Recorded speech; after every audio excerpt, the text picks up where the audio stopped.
ഉയരം കുറഞ്ഞ പെൺകുട്ടികളെ പറ്റിയാണ് ഇന്നത്തെ വീഡിയോ.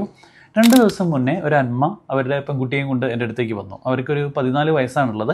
പെൺകുട്ടിക്ക് ഉയരക്കുറവുണ്ട് എന്നുള്ളതാണ് അമ്മയുടെ കംപ്ലയിൻറ്റ്. അപ്പം ആ കുട്ടിയുടെ ഹിസ്റ്ററി എങ്ങനെയാണ് വരുന്നതെന്ന് വെച്ച് കഴിഞ്ഞാൽ അവർക്ക് മെൻസസ് കുറച്ച് നേരത്തെ വന്നിട്ടുണ്ട്. കുട്ടിയുടെ ബ്രസ്റ്റ് ഡെവലപ്മെൻറ്റ് വന്നതൊന്നും അമ്മ ശ്രദ്ധിച്ചതായിട്ട് അറിയുന്നില്ല. പെൺകുട്ടിക്ക് ഒരു 9 വയസ്സ്, അതായത് 4ാം ക്ലാസ് പഠിക്കുമ്പോൾ 5ാം ക്ലാസ്സിലേക്ക് എത്തിയ ഒരു പ്രായത്തിലാണ് മെൻസസ് വന്നിരിക്കുന്നത്. അപ്പോൾ മെൻസസ് വന്ന് ആ സമയത്തൊക്കെ കുട്ടിക്ക് അവരുടെ കൂടെ പഠിച്ചിരിക്കുന്ന പിയർ ഗ്രൂപ്പുമായിട്ട് മറ്റു പെൺകുട്ടികളെ അപേക്ഷിച്ചിട്ട് നല്ല ഹൈറ്റ് ഉണ്ടായിരുന്നു. പിന്നീട് അവർ കുറേ കഴിഞ്ഞപ്പോൾ 2-3 വർഷം കഴിഞ്ഞിട്ട് വളരുന്നില്ല, അവർക്ക് ഉയരക്കുറവുണ്ട് എന്നതാണ് കംപ്ലയിൻറ്റ്.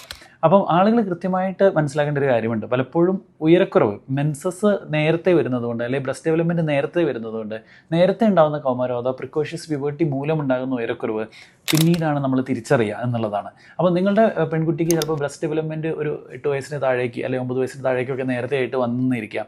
അങ്ങനെയുള്ളവർക്ക് 2 വർഷം കഴിയുമ്പം ഒരു 10-11 വയസ്സൊക്കെ ആകുമ്പോഴത്തേക്കും മെൻസസ് വന്നിരിക്കാം.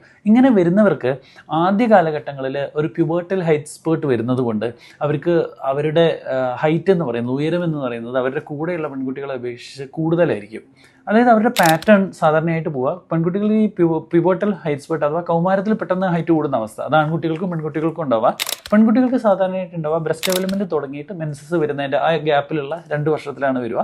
ആൺകുട്ടികൾക്ക് പിന്നീടാണ്. ഇപ്പോൾ സാധാരണ രീതിയിൽ നമുക്കറിയാം ആൺകുട്ടികൾ ഒരു +2 വരെയൊക്കെ വളരും, പെൺകുട്ടികൾ ഒരു 7-8 ക്ലാസ് വരെയോ വളരുള്ളൂ. അപ്പോൾ ഈ ഹൈറ്റ് സ്പേർട്ട് എന്ന് പറഞ്ഞാൽ കൗമാരത്തിൽ പെട്ടെന്ന് ഹൈറ്റ് കൂടുന്ന ഒരവസ്ഥയാണ് നമ്മൾ പറയുന്നത്. ഒരു 2-3 വർഷത്തിനിടെ ആൺകുട്ടികൾക്ക് 28ഓളം സെൻറ്റിമീറ്റർ അങ്ങനെ കൂടാം, പെൺകുട്ടികളെ സംബന്ധിച്ചിടത്തോളം 25ഓളം സെൻറ്റിമീറ്റർ അങ്ങനെ കൂടാം. ഇത് സെക്സ് ഹോർമോൺസ് ആയ ഈസ്ട്രജനും ടെസ്റ്റോസ്റ്ററോണും ഒക്കെ ആക്ട് ചെയ്യുന്നതുകൊണ്ടാണ് നമ്മുടെ ശരീരത്തിൽ ഉണ്ടാകുന്നത്, പെട്ടെന്നുണ്ടാകുന്ന ഈ ഉയര കൂടുതൽ.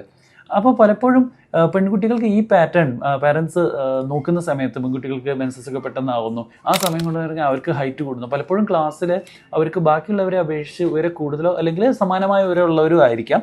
പക്ഷേ ഇതിൻ്റെ പ്രയാസം എന്താണെന്ന് വെച്ച് കഴിഞ്ഞാൽ മെൻസസ് കഴിഞ്ഞ് 2-3 വർഷം കഴിയുമ്പോഴത്തേക്കും ഇവരുടെ ബോൺസ് ഫ്യൂസ് ആവുകയും ഇവരുടെ ഫർദർ ഗ്രോത്ത് ഉണ്ടാവാതെ വരികയും ചെയ്യും. ആ സമയത്ത് ഇവർ ട്രെയിൽ ബിഹൈൻഡ് ചെയ്യും. എന്ന് പറഞ്ഞു കഴിഞ്ഞാൽ അവരുടെ കൂടെയുള്ളവർ വീണ്ടും വളർന്ന് അവരെക്കാട്ട് ഒത്തിരി ഹൈറ്റ് ആവുക, ഇവരുടെ ഫൈനൽ ഹൈറ്റ് വളരെ കുറഞ്ഞ് ഒരു 140-150 ഇടയിലൊക്കെ പെട്ടുപോവുക, അത്തരം പ്രയാസങ്ങളുണ്ടാവും. അപ്പം നമ്മുടെ അടുത്ത് വന്ന പേഷ്യൻ്റ് നിർഭാഗ്യവശാൽ ബോണൊക്കെ ഫ്യൂസ് ചെയ്തിരുന്നു, നമുക്ക് പ്രത്യേകിച്ച് തെറാപ്പി ഒന്നും ഓഫർ ചെയ്യാൻ കഴിഞ്ഞിട്ടില്ല. പക്ഷേ നിങ്ങൾ ശ്രദ്ധിക്കേണ്ടത് നിങ്ങളുടെ പെൺകുട്ടിക്ക് നേരത്തെ കൗമാരം വരിക, അതായത് ബ്രസ്റ്റ് ഡെവലപ്മെൻറ്റ് നേരത്തെ ആവുക, മെൻസസ് നേരത്തെ ആവുകയാണെങ്കിൽ എത്രയും പെട്ടെന്ന് നമ്മുടെ അടുത്തേക്ക് കൊണ്ടുവരാനായി ശ്രദ്ധിക്കുക. Stay healthy. Follow for more.